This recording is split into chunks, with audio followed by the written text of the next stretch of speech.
Comme toujours, c'est avec le même plaisir que je vous retrouve pour ce nouveau numéro de votre émission, le débrief sur Média. Merci de nous rester fidèles. En Afrique, les communautés d'éleveurs et d'agriculteurs dépendent beaucoup du pastoralisme, ce qui impacte leur bien-être, leur développement économique et social, ainsi que leur sécurité alimentaire.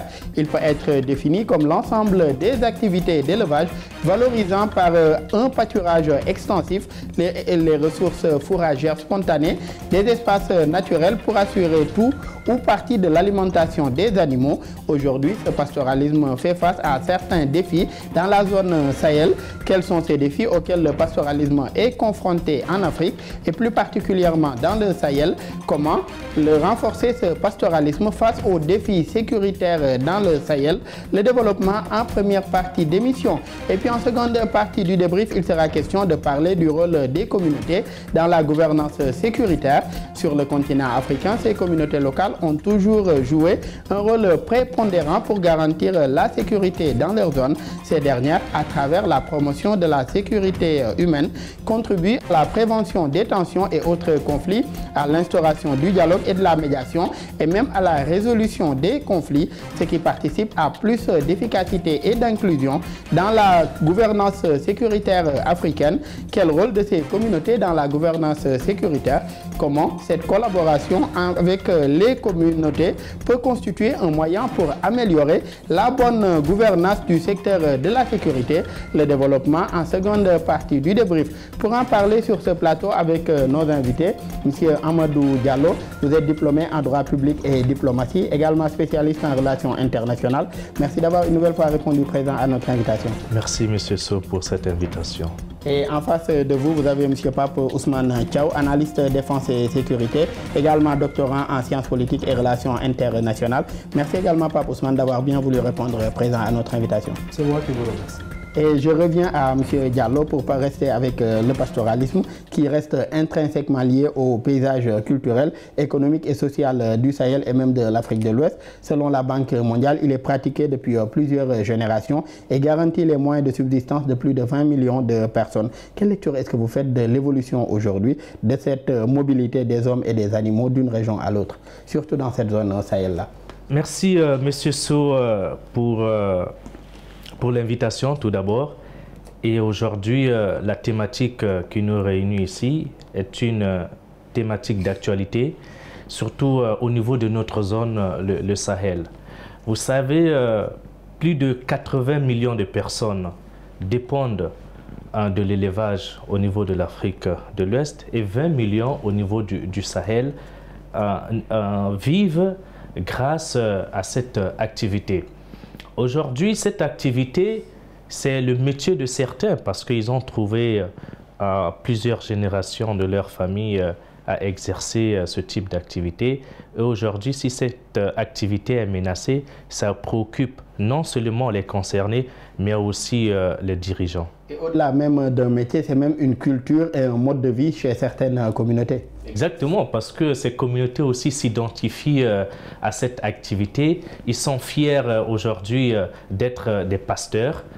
Et je crois que pérenniser cette activité ne peut être qu'une réussite pour cette génération et pour les générations futures de ces zones. Et ce nomadisme ou cette transhumance fait aujourd'hui face également à plusieurs défis, je le rappelais en introduction, tels que l'insécurité et la violence, les difficultés foncières, le changement climatique également, ainsi que même des fois l'instabilité politique et institutionnelle. Comment est-ce que ces menaces ont-elles contribué également à fragiliser la mobilité pastorale dans le Sahel? Déjà au niveau du Sahel, le Sahel aujourd'hui est menacé par plusieurs fléaux, notamment le dérèglement climatique. Et à cause de ce fléau qui est le dérèglement climatique aujourd'hui, les pasteurs n'arrivent pas aujourd'hui à nourrir leurs troupeaux. C'est pourquoi aujourd'hui, par exemple, si on prend l'exemple du nord du Sénégal, les pasteurs sont confrontés à un véritable problème qui est le développement de l'agro-industriel. Et l'agro-industriel a besoin de quoi? A besoin de l'eau, a besoin des ressources. Et ces pasteurs aussi ont besoin des pâturages, ont besoin de l'eau pour pouvoir nourrir leurs troupeaux, les moutons, les bovins. Et ces agro-industriels ont même besoin aussi de beaucoup de foncier pour y implanter également leur structure. Exactement, c'est pourquoi aujourd'hui d'autres pasteurs migrent vers le sud où ils sont plus à l'aise que le nord du Sénégal, Saint-Louis, au niveau de la vallée du fleuve Sénégal. Et dans les pays, je viens à Pape Ousmane, dans les pays du Sahel, sur 3 millions de kilomètres carrés, 20 millions de personnes dépendent directement du pastoralisme. Il l'a rappelé tout à l'heure, Diallo. Selon la Banque mondiale, la pratique contribue également à 15% du PIB des pays sahéliens. Comment est-ce que la pratique contribue également à l'intégration économique régionale? Alors, nous sommes dans un contexte économique et sécuritaire tendu, avec plusieurs défis, notamment pour les agriculteurs et les éleveurs. N'oublions pas que l'ensemble de le secteur de l'élevage fait partie du secteur primaire, donc participe de manière substantielle dans les économies des pays concernés.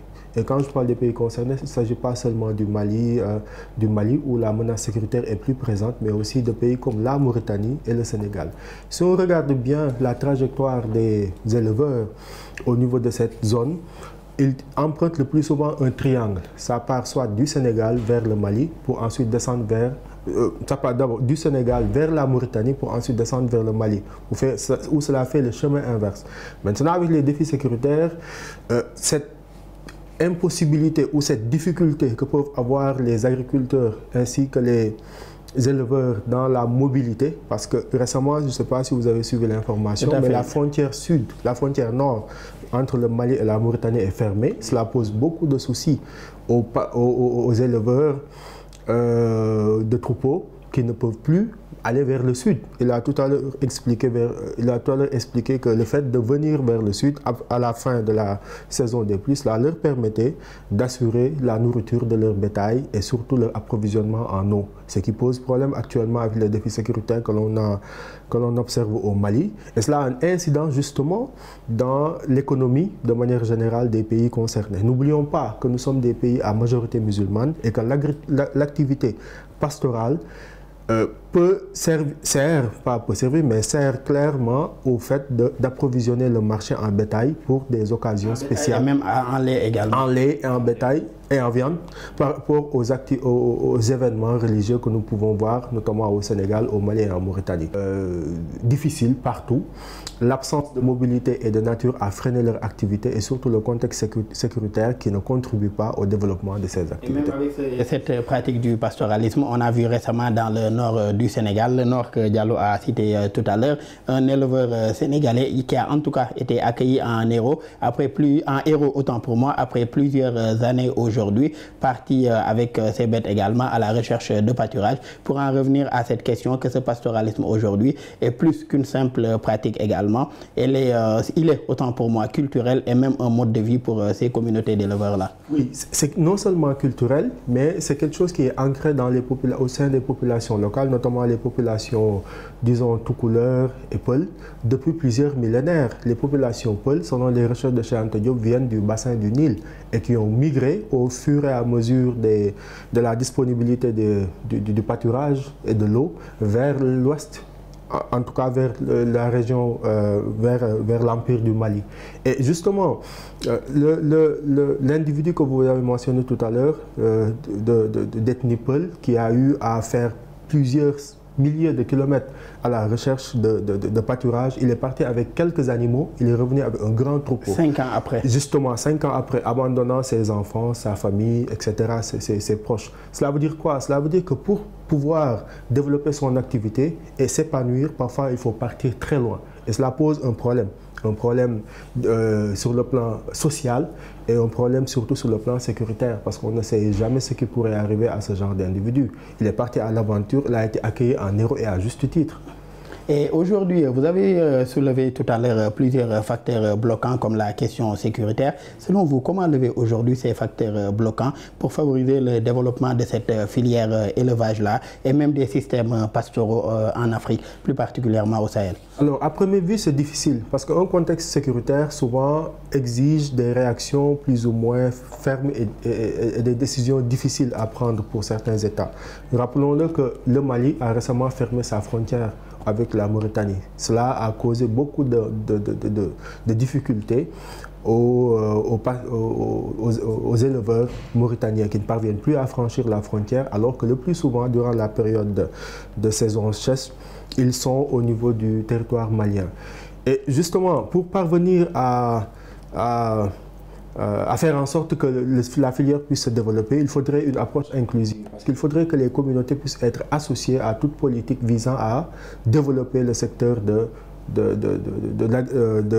l'élevage dans la zone, mais sans oublier également que nous devons passer d'un élevage disons, traditionnel à quelque chose de beaucoup plus moderne. Parce qu'on se rend compte que justement, avec le changement climatique, les éleveurs ont de plus en plus du mal à trouver des points d'eau ainsi que des points de pâturage. Sans oublier qu'avec l'évolution, avec l'apparition d'acteurs industriels, les espaces de pâturage se font de plus en plus rares parce que ceux qui évoluent dans l'industrie agroalimentaire, le plus souvent, ils ont besoin de terres très larges dans lesquels ils pourront développer leur activité. Et cela crée une sorte de télescopage, si je peux l'appeler ainsi, avec ces acteurs. N'oublions pas que la plupart des conflits que nous avons observés ces 30 dernières années dans le Sahel ont souvent été causés par l'affrontement entre agriculteurs et éleveurs. Justement, Pape Ousmane, tout à l'heure, vous parliez de cette nécessité aujourd'hui de mettre en place des politiques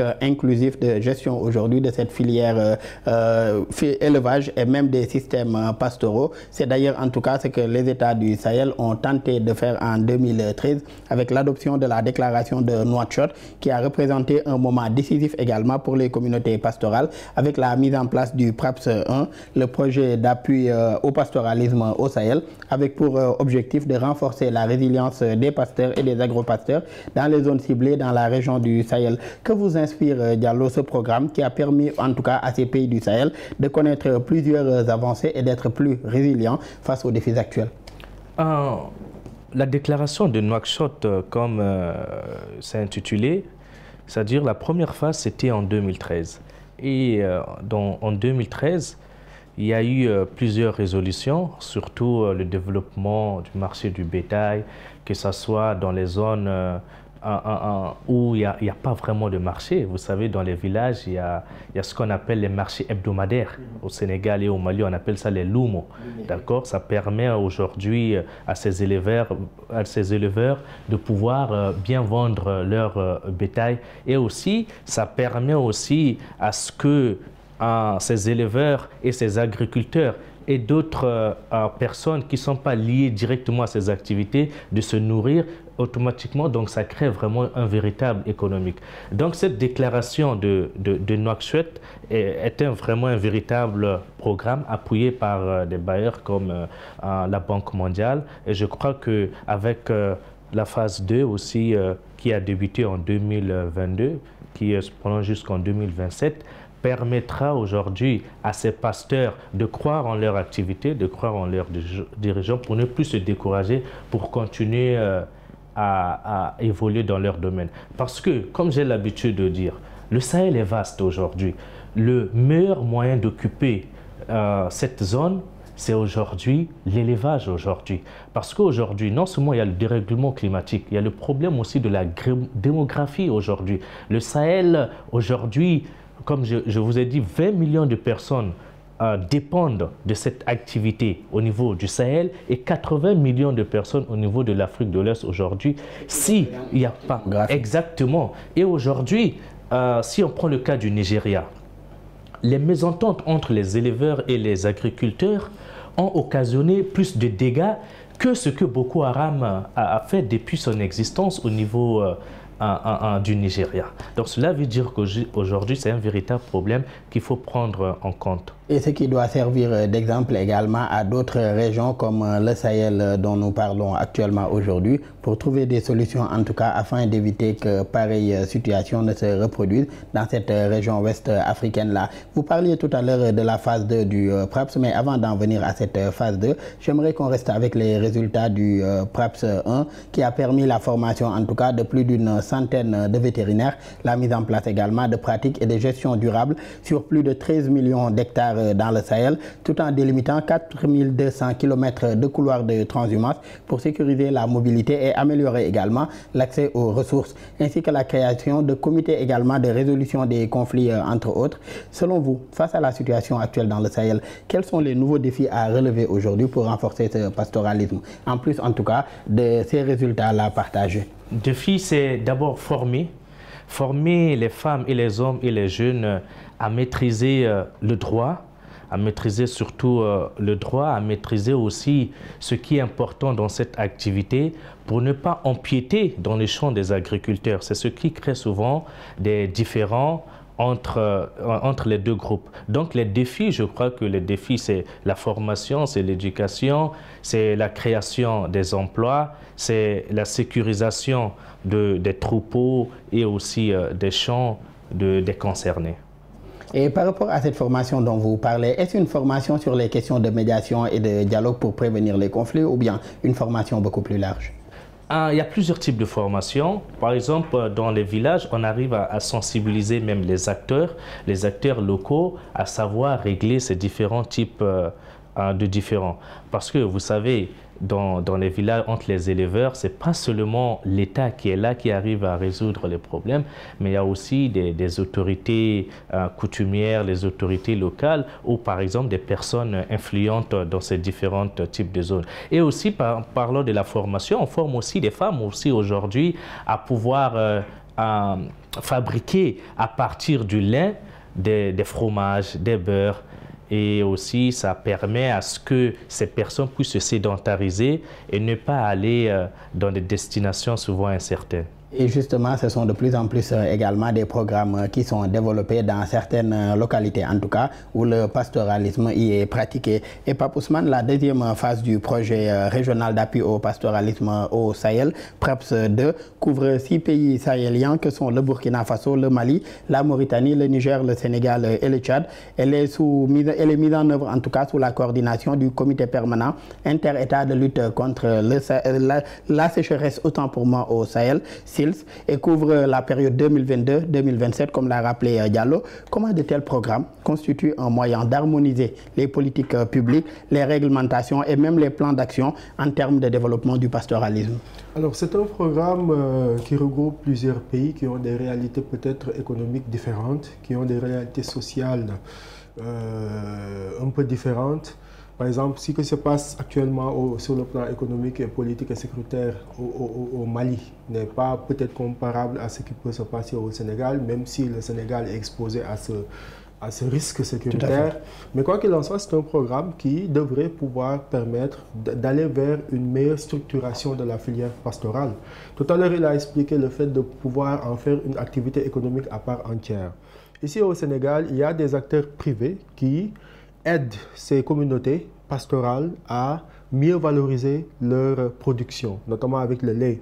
Il y a une marque que je ne citerai pas qui, à un moment donné au Sénégal, fait le tour des concessions d'éleveurs pour récolter le lait, pour en faire du lait caillé, du yaourt, et du tchakri et beaucoup d'autres produits. Déjà ça, le fait de faire en sorte qu'il y ait une jonction entre le secteur privé et les communautés pastorales pourrait permettre à un moment donné que les communautés pastorales puissent vivre de leur activité, qu'on passe d'une activité purement traditionnelle à une activité génératrice de revenus, parce qu'ils ont de l'or. Votre proposition, Pape Ousmane, elle est pertinente, mais elle me pose problème à un point. Aujourd'hui, le secteur privé, ou bien la structure privée dont vous parlez aujourd'hui, sur le plan économique, elle soutient ces éleveurs-là aujourd'hui dans la collecte du lait qui est transformé et revendu, mais la maison mère, elle est basée à Dakar, où aujourd'hui ce travail-là est fait.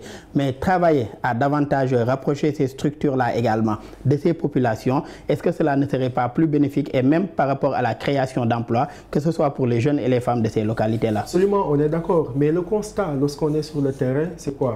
Durant la période hivernale ou la période post-hivernale dans laquelle nous sommes actuellement, qu'est-ce qu'on constate? C'est que les produits laitiers ainsi que beaucoup de produits issus de l'élevage périment au niveau de ces communautés. Exactement, c'est beaucoup de pertes économiques, des litres de lait qui sont perdus, qui sont jetés par terre. Et justement, cet acteur politique est un début de solution. Maintenant, faire en sorte de voir comment est-ce qu'il faudrait rapprocher les initiatives professionnelles, comment est-ce qu'il faudrait rapprocher les initiatives de l'État ainsi que l'initiative que vous venez de citer tout à l'heure vers ces communautés. Parce qu'eux, ils ne doivent pas être des gens qui seront écartés dans le cadre des solutions qui seront trouvées pour ces communautés. Ils doivent être des acteurs à part entière par rapport aux solutions économiques. Parce que, quoi qu'on puisse dire, le problème, à la base, il est économique et social. Si on fait en sorte qu'il y ait une meilleure présence de l'État à travers des services sociaux de base, qu'il y ait de l'eau, de l'accès à l'eau, l'accès à l'électricité, l'accès à la santé et à l'éducation pour ces enfants, je pense que d'ici quelques années, nous n'aurons plus ce genre de problème avec le pastoralisme. Nous aurons des modèles résilients, résilients au sens justement du fait de pouvoir clairement vivre de leur activité et de sortir de la pauvreté. Et même l'accès aux fonciers également pour les pâturages, pour davantage prévenir en tout cas ces conflits notés entre agriculteurs et éleveurs. Et selon vous, Pape Ousmane, quel lien existe-t-il aujourd'hui entre ce pastoralisme-là et la question de la sécurité au Sahel? Alors, c'est difficile et en évoquant cette thématique, ce sujet, il faut toujours faire attention. Pourquoi? Parce qu'il y a certaines personnes ou certaines organisations ou certains profils qui cherchent toujours à faire le lien entre les communautés peules et les groupes terroristes, alors qu'il y a une véritable différence. Ce qui est souvent source de conflit. D'ailleurs, si vous avez remarqué, une des raisons pour lesquelles le Mali a fermé sa frontière nord avec la Mauritanie, c'est parce qu'il redoute qu'à travers ce processus de migration, que s'y greffe certains groupes armés pour pouvoir traverser la frontière. Donc il y a d'autant plus que quand on parle de terrorisme, on parle d'individus qui ne sont pas facilement identifiables. Ce sont des individus déguisés en civils. C'est d'ailleurs une guerre asymétrique. Exactement, qui peut prendre n'importe quelle apparence pour pouvoir se faufiler au sein de la population. Donc il est important de faire cette différence et ensuite justement, à travers des politiques inclusives, à travers l'éducation et à travers le relèvement de leur niveau de vie, faire en sorte que ce défi sécuritaire ne se pose plus. Et Diallo, le pastoralisme soutient plus de 268 millions de personnes dans 36 pays africains. En Afrique de l'Ouest, les systèmes pastoraux assurent 65% de la production de viande bovine et 75% également du lait, ce qui témoigne du rôle important, en tout cas, du pastoralisme dans la transformation de nos systèmes alimentaires. Comment travailler à ce que la contribution, en tout cas, de ces systèmes pastoraux soit davantage reconnue, surtout dans les dialogues mondiaux, comme aujourd'hui les COP et autres rencontres internationales? Le monde est conscient qu'aujourd'hui, le Sahel rencontre beaucoup de problèmes. Et le monde arrive à travers les COP, à travers des grandes conférences, à toujours parler du Sahel. Parce qu'aujourd'hui, le Sahel nourrit aussi l'économie, pas seulement africaine, mais on arrive à travers les activités faites au niveau du Sahel, exporter, par exemple, la peau. On a parlé du lait, on a parlé de la viande, mais on a oublié la peau aujourd'hui pour les industries comme exactement Et manufacturières. d'ailleurs, récemment au Nigeria, il y a une campagne lancée par l'actuel président nigérian pour inviter les Nigérians à ne plus consommer la peau de bœuf et à plus la porter. La campagne, c'est « Ne mangez pas vos peaux de bœuf, portez-les ». Exactement, il faut les porter parce qu'ils ont constaté que les gens mangeaient, parce que lorsque aujourd'hui on arrive à favoriser le Made in Africa à travers la transformation de nos produits, je crois que c'est un levier important pour non seulement régler ce problème, comme Thiaw a dit, le problème social et le problème aussi, il est économique. Et cela permet même de développer une certaine industrie manufacturière. Exactement, permettant aussi à nos jeunes, à la main-d'œuvre locale de se retrouver, de rester, de ne pas aujourd'hui prendre les bateaux, vouloir aller en Europe. Ils partent pas en Europe ou à la recherche d'Eldorado parce qu'ils aiment, c'est la France ou c'est Dubaï, mais c'est pour bien vivre, nourrir leur famille et se développer également localement. Et comment renforcer, selon vous, Pape Ousmane, le pastoralisme face aux défis sécuritaires auxquels le Sahel est confronté? Permettez-moi d'ajouter. Oui. Allez-y.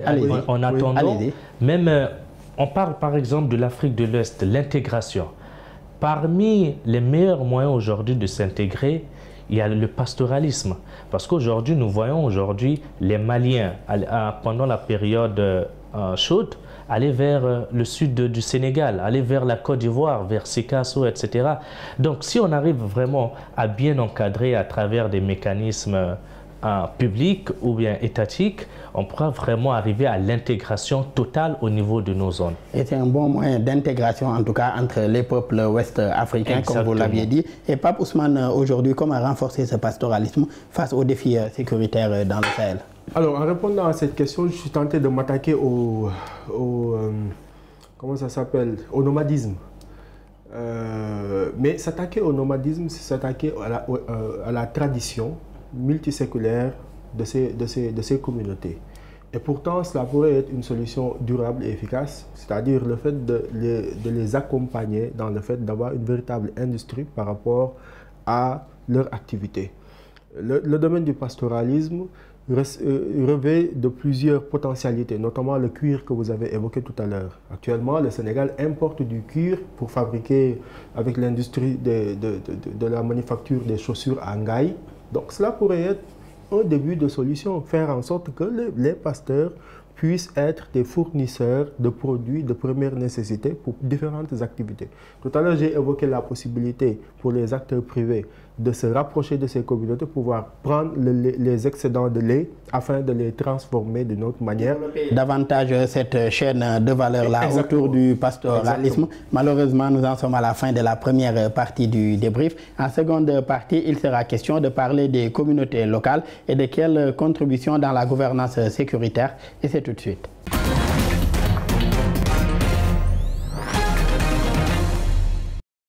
De retour pour la seconde partie de votre émission Le Débrief. Pape Ousmane, quelle lecture faites-vous aujourd'hui du rôle joué par les communautés locales dans la promotion de la sécurité au sein de leur zone? Alors, je dirais que c'est un rôle plutôt modeste. Les communautés ne sont pas suffisamment incluses dans les processus de paix, dans les processus de sécurisation des territoires. D'ailleurs, les différentes, conflits, les différents conflits qui peuvent exister entre les communautés, au lieu de chercher à trouver des solutions par rapport à ces divergences, le plus souvent, on cherche à les exacerber. Eu égard, je donne comme exemple le cas des Dogons et des Peuls au Mali. Au lieu de chercher à atténuer non seulement ce conflit, mais également faire en sorte que les communautés puissent vivre ensemble dans un même espace géographique, il y a des individus qui cherchent à davantage les séparer. Donc il faudrait justement que l'on arrive à ce que les communautés puissent vivre ensemble déjà, en paix et en harmonie, et que sur le plan, disons, pastoral ou sur le plan de l'agriculture, que des espaces puissent être définis de manière claire pour que justement, à travers la sécurisation du foncier, pour que ces communautés ne puissent plus se télescoper sur ces espaces. Et ensuite, justement, à travers l'éducation et la formation, nous pouvons, avec une école, disons, africaine et résiliente, faire en sorte que justement les jeunes puissent être formés dans une meilleure compréhension des enjeux sécuritaires en Afrique de l'Ouest et une meilleure prise en charge surtout des besoins sécuritaires des communautés, sans oublier le développement économique qui est un facteur qui annule justement tout risque sécuritaire. Et comment en sommes-nous arrivés là, Pape Ousmane, à travers cela? En fait, des populations qui pendant plusieurs siècles ont vécu ensemble, se sont même mariés ensemble, ont partagé pas mal de choses pendant plusieurs siècles, en venir aujourd'hui à se regarder en chien de faïence au près que cela engendre des conflits entre ces populations-là? Alors, c'est difficile de remonter aux origines de ces conflits. Et c'est difficile également d'identifier les acteurs qui contribuent à mettre en place ces facteurs de division. Mais quoi qu'il en soit, les conflits qui existent entre communautés, en fait, existent depuis toujours. Mais le souci, c'est qu'il y a eu une exacerbation dans un contexte sécuritaire marqué par l'émergence de groupes armés terroristes qui, selon certains observateurs, s'identifient plus ou moins à certaines communautés, et une pauvreté ambiante. En fait, ce sont un ensemble de signaux, d'indicateurs socio-économiques qui font justement que ces communautés n'arrivent plus à vivre en harmonie, sans oublier que certaines communautés sont plus ou moins marginalisées dans certains pays. Et Diallo, selon vous, quel rôle peuvent jouer ces communautés locales dans la gouvernance sécuritaire? Leurs rôles sont multiples. Il y a par exemple le rôle d'apaisement. Ils arrivent à apaiser la situation si deux groupes sont opposés. Aujourd'hui, en faisant mes recherches, j'ai eu à lire un exemple au niveau du Cameroun où les chefs communautaires ont eu à faire appliquer une politique. Par exemple, si un éleveur rentre avec ses troupeaux dans un champ, même si c'est une tige de maïs que ces bovins ont brouté ou mangé, ce que vous allez payer, c'est plus que même si vous arrivez à vendre 10 de vos vaches. Oui, donc cela déjà permet à cette personne de se mettre en garde face à ces situations. Ce sont des initiatives dissuasives, mais aujourd'hui qui arrivent à apaiser la situation. Et aujourd'hui, pourquoi aujourd'hui ces communautés aujourd'hui arrivent à avoir de l'influence dans la résolution des conflits entre éleveurs et cultivateurs? C'est parce qu'ils font confiance à ces personnes. Aujourd'hui, si moi aujourd'hui j'ai grandi dans une localité, je connais M. Tiaou par sa sagesse, par sa bonne moralité, c'est à lui que je vais faire face pour lui confier le problème. Et il pourra par exemple me conseiller afin que je puisse pas faire du mal, par exemple, à cultivateur, même si le problème ne vient pas de moi. Et pensez-vous qu'une méthode comme celle du Cameroun que vous avez citée tout à l'heure puisse donner les résultats escomptés, surtout dans ces conflits entre agriculteurs et éleveurs? Oui, je crois qu'au Sahel aussi, si on arrive à appliquer ce type d'initiative, parce qu'aujourd'hui, il n'y a pas un modèle standard, hein, parce que les modèles... les solutions dépendent des zones, dépendent des personnes également. Mais je crois qu'au Sahel aussi, avec toute cette histoire que nous avons, avec par exemple le cousinage à plaisanter, etc., je crois qu'on on pourra aujourd'hui régler ces problèmes sans aller au niveau de plus hautes institutions comme l'État ou la gendarmerie, la police. Et justement, sur quelle base doit en tout cas s'opérer cette collaboration entre fournisseurs de sécurité et citoyens dont servent en tout cas cette sécurité-là? Comment doit être cette collaboration entre ceux qui fournissent la sécurité et les citoyens ou les communautés à qui cette sécurité est destinée? La collaboration doit être fraternelle tout d'abord. C'est de s'asseoir autour d'une table, réfléchir à comment vivre ensemble. Si mettre des moyens, mettre des lois endogènes pour que tout le monde puisse respecter et celui qui ne respecte pas, on arrive à être sanctionné. Et je crois qu'à partir de ça, la collaboration sera fructueuse et sera respectée par tous les partis. Et Pape Ousmane, comment l'intégration des communautés locales dans cette gouvernance sécuritaire peut permettre également d'en faire des acteurs clés pour une gestion plus inclusive de la sécurité et plus adaptée aux réalités locales? Alors, je pense qu'il faudrait qu'on arrive à faire de la sécurité un enjeu collectif. Si les communautés parviennent à s'approprier de leur sécurité, à travers l'implication de leurs différents membres, notamment des jeunes, on arrivera très rapidement à ce qu'il y ait une certaine stabilité dans la zone du Sahel. Mais si on continue d'envisager la sécurité comme étant seulement l'apanage des forces de défense et de sécurité, sans une réelle inclusion des communautés concernées, notamment la communauté Peul, parce que c'est la communauté la plus touchée, aussi bien au niveau de l'engagement qu'au niveau des victimes directes ou indirectes. Il faudrait justement que cette communauté puisse être inclue à travers des politiques, disons, visant directement à cette communauté, à travers des politiques de développement économique et de leurs activités génératrices de revenus, à travers l'éducation et à travers la présence visible et substantielle de l'État dans ces zones. Et il faudrait qu'on arrive à cet état d'esprit. Est-ce que ce n'est pas aujourd'hui à ces forces de défense et de sécurité de montrer, en tout cas à ces communautés, ce rôle qu'ils peuvent jouer, de mieux leur faire comprendre ce rôle qu'ils peuvent jouer aujourd'hui dans la gouvernance sécuritaire, pas qu'au Sahel, mais même en Afrique de l'Ouest et même sur le continent? Alors au Sénégal, on a ce qu'on appelle le concept d'armée-nation, une armée proche des populations, une armée qui, à un moment donné, parce que l'armée n'est pas seulement appelée à faire la guerre, l'armée est également appelée à faire la guerre à d'autres fléaux, comme par exemple la pauvreté, la maladie, l'économie. Au Sénégal, on a souvent des initiatives allant dans le sens d'installer des hôpitaux itinérants dans certaines localités, où il n'y a pas d'hôpitaux ou de services sociaux de base, pour pouvoir soigner les enfants, les femmes et les vieillards.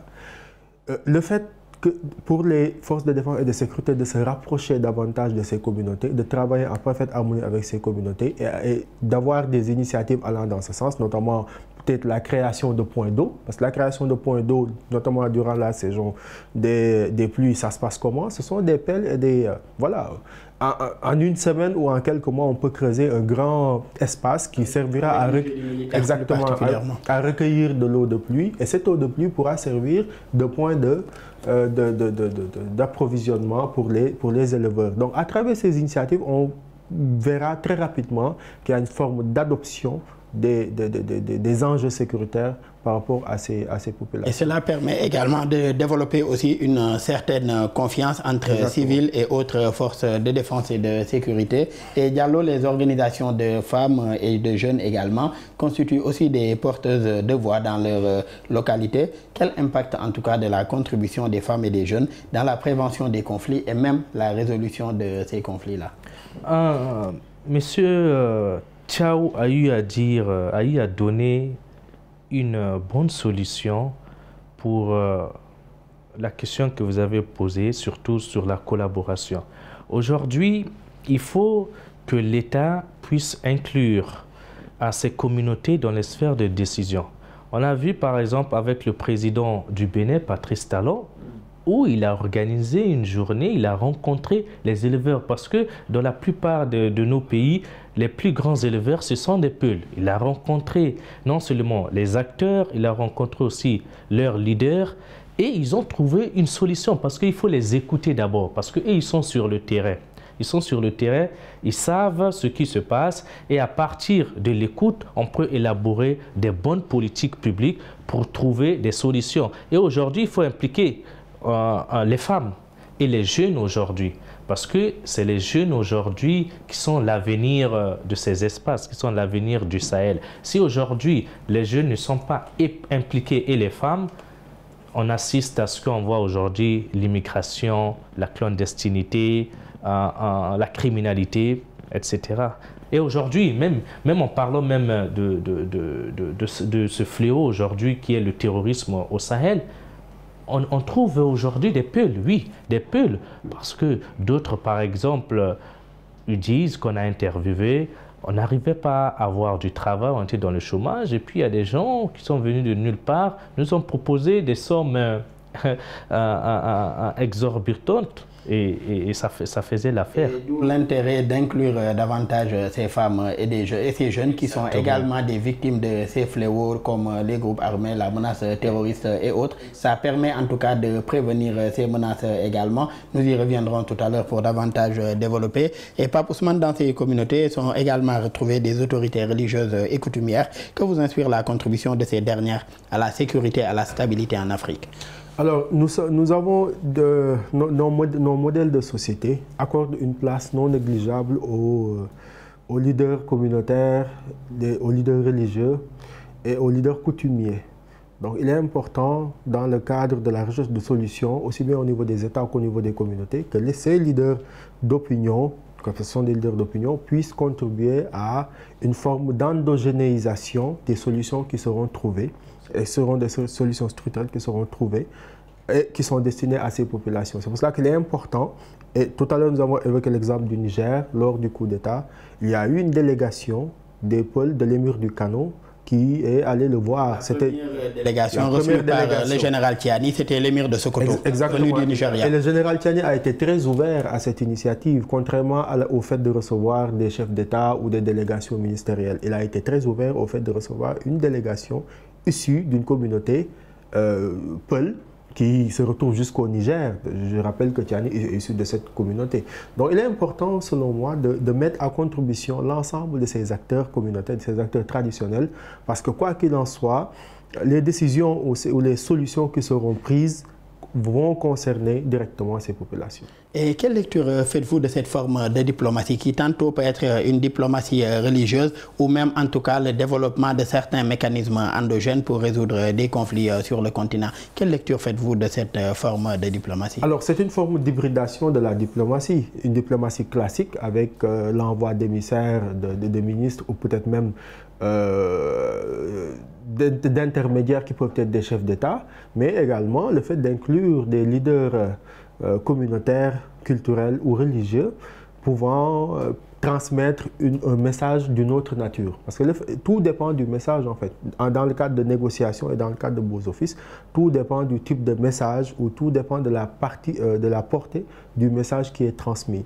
Donc les leaders culturels, leur objectif justement est de transmettre un message de paix, de calme, de spiritualité et surtout d'apaisement. Parce que c'est ce qu'ils promeuvent au sein de leur communauté et cela facilite justement le fait de trouver une solution durable aux conflits que nous observons dans la zone. Et ce sont des leaders également très écoutés et respectés également au sein de leur communauté, d'où la portée également de leur voix et des missions que ces leaders-là peuvent mener. Et tout à l'heure, Diallo, vous développiez sur le rôle de ces jeunes et de ces femmes qui sont tantôt victimes, tantôt également vecteurs de solutions face à la situation. Vous vouliez davantage développer là-dessus, je vous laisse poursuivre. Ah oui, comme les femmes, surtout les femmes aujourd'hui, parce que la femme, elle constitue la colonne vertébrale de la société.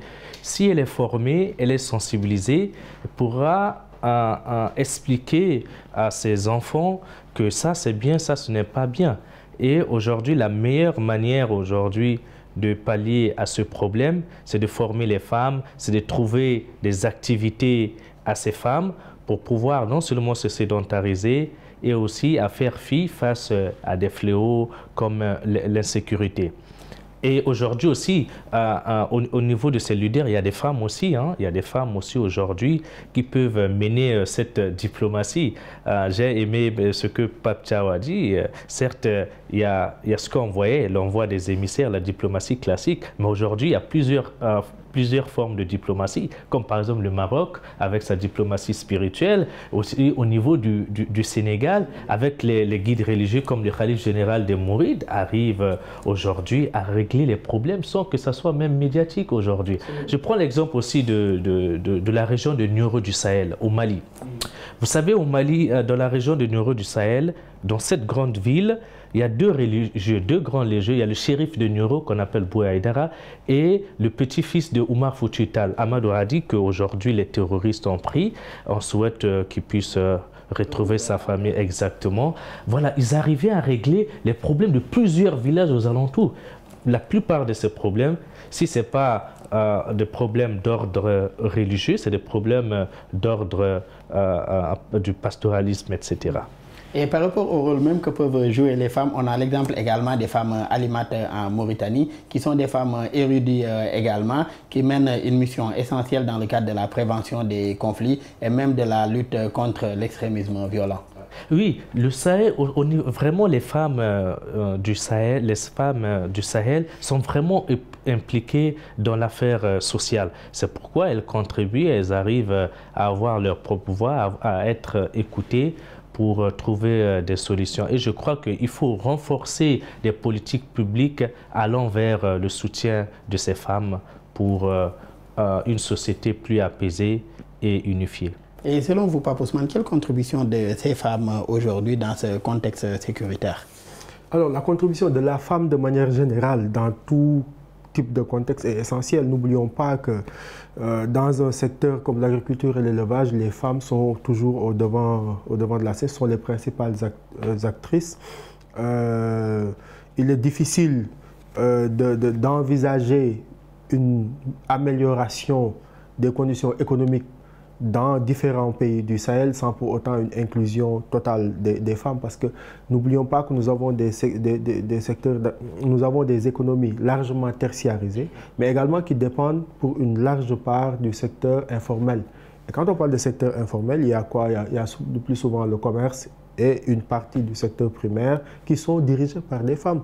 Vous allez dans certaines zones au Sénégal, il n'y a que des femmes qui vont au champ, il n'y a que des femmes qui élèvent des animaux, il y a également des femmes qui s'activent dans le secteur du commerce. Donc, il est important justement que ces femmes puissent être au devant de la scène dans le cadre d'initiatives visant non seulement à les autonomiser, mais à faire de leur activité des activités génératrices de revenus qui vont contribuer à une certaine stabilité sociale.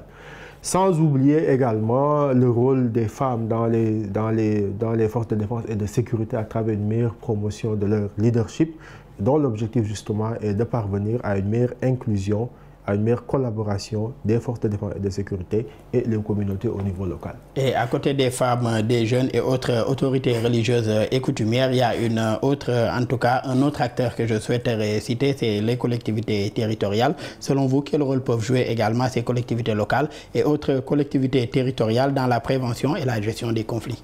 Alors, les collectivités territoriales, elles ont un rôle fondamental et majeur, mais cela s'oriente surtout au niveau du foncier. Parce qu'on a tout à l'heure évoqué la sécurisation du foncier, aussi bien dédié au